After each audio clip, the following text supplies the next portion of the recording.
سعر الذهب اليومين دول هو الشغل الشاغل لكل المصريين، لان هو بيتغير كل شوية ومحدش فاهم ازاي بيتحسب. دلوقتي هوريك بالاكسل ازاي تحسبه بنفسك في اقل من دقيقة. هي الفكرة ببساطة ان هو بيعتمد على حاجتين اساسيين: سعر الذهب عالميا كام، وسعر الدولار في مصر كام.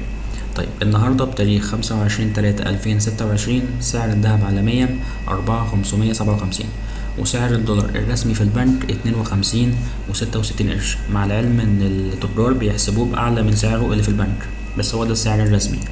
يبقى دلوقتي سعر العيار 24 بيتحسب ازاي؟ بنضرب السعر عالميا في سعر الدولار ونقسمه على 31.1 ادانا ان المفروض عيار 24 يبقى 7/716. طب عيار 21 الرقم اللي طلع ده بنضربه في 875 من 1000. عيار 18 الرقم اللي طلع بنضربه في 75 من 100. وطبعا بنزود عليها بقى المصنعية حسب هتشتري انهي عيار وهتشتري كام جرام.